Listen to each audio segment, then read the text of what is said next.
څه چپ کې خیر دی جینیلا د شرمه بغیر نشي کولی مرغه ته لکه پټړه شه اکبالوتي دې راځي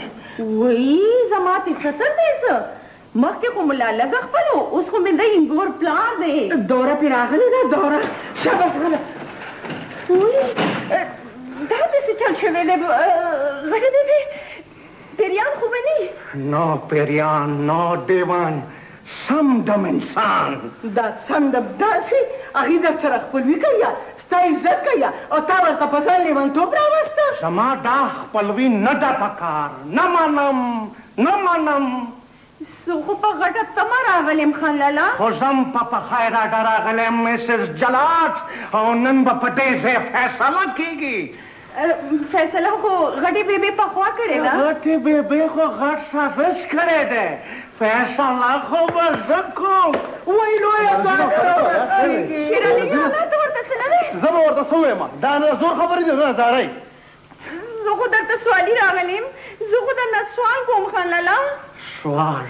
یعنی بیګینګ دا زما د لور د ژوند سوال دی څه خیرات نه دی مسز جلات زه درته پښبو پرېوځم خان لالا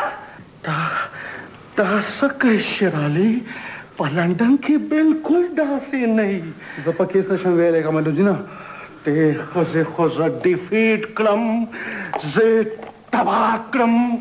زه غرق کړم ته خو زما د سر ګلې خان لالا ٹھیک ده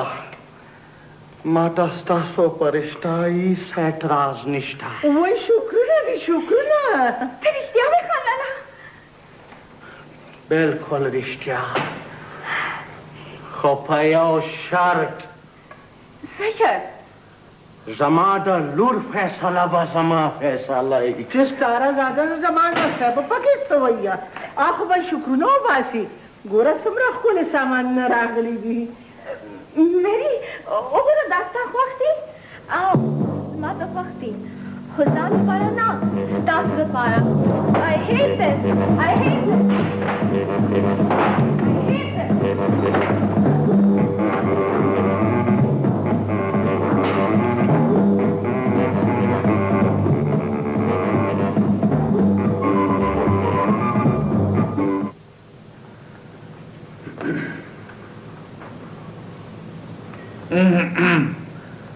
څنګه چل دی لکه نن سبا رشته دار ته فکر شوی دی څه وکړو دادا مور یې وایي جامه پې ځان له ښه ساته مور دې ځان له هم غم کتلی دی او موږ له هم غم کتلی دی اورې که نه غم که خوشحالي دادا ستا دا یوه خوشحالي به ما ځای ته ورسوي مراد علي بنده رښتیا دادا ما وی چې تا بیا څه وی ویم چې چیرې لاله سړی مو له راوستی دی تاسو راځئ که نه خو چیرې څه لالالی دا خو زموږ خپله خوشحالي ده تېره دوره څه خبرې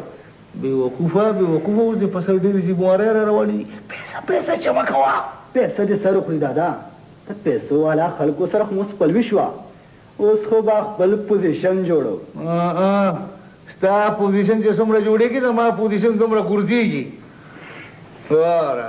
زما یې ټکورې لنګ کړه او دې خپل پوزیشن جوړوي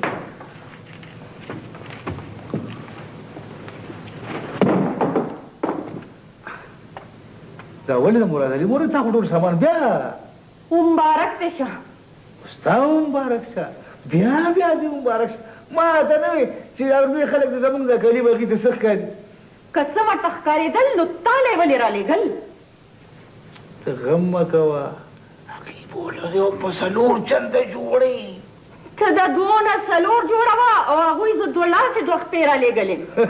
یاره نو څه کېده چې جینۍ ډوله ده دا ته به وګښوله څه د ډولۍ په ځای ما خپله جنازه راوړه جنازه څه به خبره کوم هغه خلک انکاریان شول انکاریان شول